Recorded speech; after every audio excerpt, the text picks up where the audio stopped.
ঠিক এখন থেকে ঠিক 1 ঘন্টা এখানে, কিন্তু আসলে এখনো পর্যন্ত কোনো মতামতের তথ্য আমরা পাইনি। এখানকার যে কর্মীরা আছে যারা কাজ করে তারা 12:15টার দিকে। হ্যাঁ, কিভাবে টের পেলেন?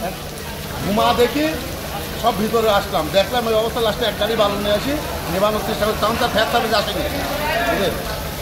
এই তারপরে কীভাবে লাগবে এখন পরে বাড়াবে। তাহলে 1 ঘন্টা, ফায়ার সার্ভিস কতক্ষণ পরে এসছে? ফায়ার সার্ভিস 10-15 মিনিট ধরেন, এখন 20 মিনিট আধা ঘন্টা তো লাগবে।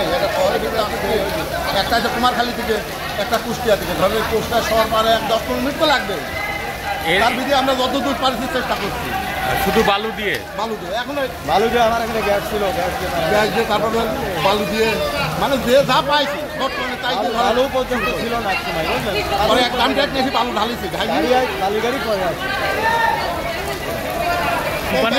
মেশিন আছে, গ্যাস ছিল, পানি লাইন আছে।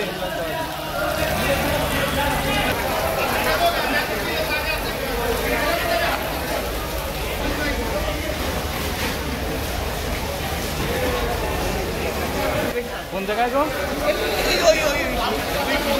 এটা কি?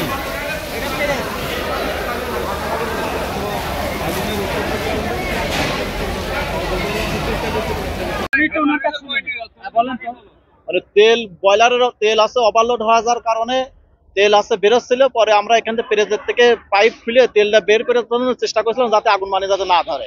কিন্তু ওখান থেকে তেল বের করতেছে, এর মধ্যে আছে 200-250 ডিগ্রি আপনার তাপমাত্রা ছিল, ওইটা জাম হয়ে একবারে আগুন ধরে যায়। তখন আমরা মিলের ভিতর যেসব বালু ছিল ওসব বালু টালু দিয়ে আমরা ঠেকায় রাখছি। ফায়ার সার্ভিসে ফোন দিয়েছি, ফায়ার সার্ভিস আসতে আমরা আপাতত নিয়ন্ত্রণ করেছিলাম। পরে ফায়ার সার্ভিস আসে একটা এখন বর্তমান নিয়ন্ত্রণে আছে। এটা আছে আপনার 12টার সময় ঘটনা। হ্যাঁ, তেল ওভারলোড হয়ে জাম হয়ে আপনার ওটা ফায়ার করেছে। বয়লার ঠিক আছে, বয়লার যদি বাস্ট হইতো তাহলে আমাদের শ্রমিক যা ছিল একটা বাঁচতো না। কোনো শ্রমিকের কোনো সমস্যা হয় নাই, শ্রমিক সব ঠিক আছে। শ্রমিকরা যান প্রাণ দিয়ে আপনার পরিশ্রম করে চেষ্টা করেছে ঠেকানোর জন্য। তারপরে ফায়ার সার্ভিস, আমাদের ফায়ার সার্ভিস ছিল, ওনাকে খবর দেওয়া হয়েছে, এরা এসে সহযোগিতা করে। এখন না, কোনো শ্রমিকের কোনো সমস্যা হয় না, সব এত নিয়ন্ত্রণ, কোনো শ্রমিকের ক্ষতি হয় না। আমার নাম সাইদুল, আমি হট প্রেসে কাম করে, MMB পিলারের শ্রমিক। এরা মালিকের ভাই।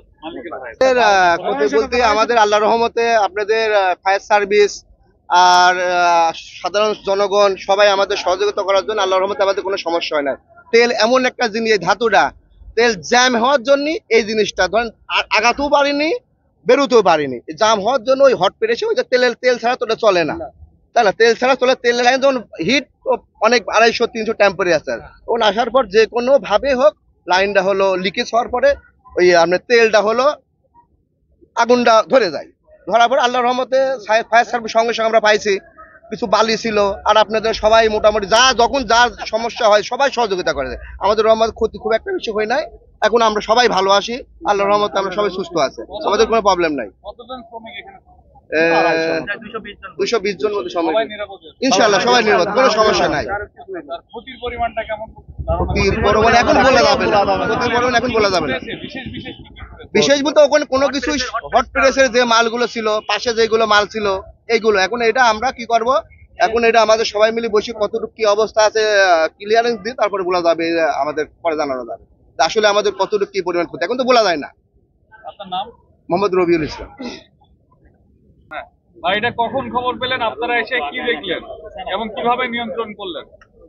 আমরা কখন সংবাদ পেলাম এই মুহূর্তে আমার মুখ থেকে বলা অসম্ভব। যখনই সংবাদ পাই তখনই স্টেশনে রেকর্ড হয়ে যায় এবং তাৎক্ষণিকভাবে 30 সেকেন্ডের মধ্যে আমাদের ফায়ার সার্ভিস মানে ঘটনাস্থলের উদ্দেশ্যে আসে। আসার পর আমরা আমাদের লোকজন যখন উপস্থিত হলো তখন দেখলো যে আগুনটা প্রেস মেশিন থেকে সরিয়ে মেজনাইন ফ্লোর 1-2 এর মধ্যে চলে গেছে। তখন আমাদের পার্শ্ববর্তী ইউনিট কুমারখালীকে আমরা কল দেই সাহায্যের জন্য। কুমারখালী আসে এবং কুষ্টিয়া ফায়ার স্টেশন একসাথে কাজ করে। তবে মেজনাইন ফ্লোরের যে সমস্ত জিনিসপত্র ছিল সেগুলি যেহেতু প্লাস্টিক জাতীয় দ্রব্য সহজে পানি দিলে নেবে না, সেই জায়গার জিনিসগুলোকে আমরা উল্টিয়ে পাল্টিয়ে মানে সম্পূর্ণরূপে নির্বাপন করার জন্য আমরা প্রচুর চেষ্টা করি। প্রতিষ্ঠানের লোকজন আমাদেরকে প্রচুর সহায়তা করে, ফলে আগুন সম্পূর্ণভাবে নিয়ন্ত্রিত হয়ে এখন পর্যায়ে একেবারে শেষ পর্যায়ে আছে। ফলে প্রতিষ্ঠানের ক্ষয়ক্ষতি খুবই কম হয়েছে, বেশি হতে পারে নাই, কেউ আহত হয় নাই, আমাদের লোকজন কেউ আহত হয় নাই, সবাই নিরাপদে আছে ইনশাল্লাহ। এখানে কি ফায়ার সেফটি না, ফায়ার সেফটি বিষয়গুলো থাকে, আমাদের ইন্সপেক্টর এরা প্রতিষ্ঠানগুলো পরিদর্শন করে। তো বিষয়টা হলো যে তেলের আগুন, এটা তেল, গ্যাস, বারুদ এবং হালকা দাহ্য বস্তু, তুলা, এই সমস্ত বস্তুর মধ্যে যে কোনো একটা স্পার্কিং থেকে আগুন লেগে যেতে পারে। তো এখন আপনারা ইতিমধ্যে শুনেছেন যে প্রেস মেশিনের যে কোনো জায়গায় তেলের চলাচলটা সরবরাহ বন্ধ ছিল, ফলে ভিতরের তেলটা হিট হয়ে যায়, হিট হয়ে এটা ওভারফ্লো করতে পারে। ওভারফ্লো করলে কিন্তু আবার বাইরের তাপমাত্রা এসে মানে এই মেশিনের যে তাপমাত্রা আছে তার সাথে সংস্পর্শে এসে আগুন ধরে যেতে পারে। এটা আমার সম্ভাবনা, আমার ধারণা আর কি এই পর্যায়ে এই মুহূর্তে। তো ওখান থেকে তেলের যেহেতু আগুন এটা দ্রুত সরিয়ে যাবে, তাদের নিয়ন্ত্রণের ফায়ার এক্সটিংগুইশার দিয়ে তাৎক্ষণিকভাবে এটা নিয়ন্ত্রণ 2-4টা বা 5টা দেওয়া সম্ভব না, আরো প্রচুর লাগতো। তারা কতটা ব্যবহার করছে জানি না, তবে বালি ব্যবহার করতে আমরা দেখছি, প্রেসের আশেপাশে বালু প্রচুর আছে, বালু ব্যবহার করছিল। এই আগুনের সাধারণত বালু যথেষ্ট ভূমিকা রাখছে, কিন্তু আগুনটা হালকা দাহ্য বস্তু থেকে পার্শ্ববর্তী যে মেজনাইন ফ্লোর আছে সেই ফ্লোরগুলোতে ছড়িয়ে পড়ছিল, যেটা আমরা ফায়ার সার্ভিস দ্রুত ব্যবস্থা নিয়ে নিয়ন্ত্রণে এবং পরবর্তীতে নির্বাপন করতে সক্ষম হই। এটা তো একটা ফ্যাক্টরি, একটা প্রতিষ্ঠান, জি। এখানে কি ঠিক আছে, ঠিক আছে। আর কিছু জানার আছে? না না না, ওকে।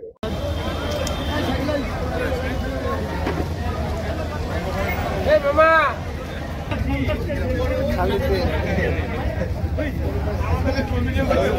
সামনে যাও না।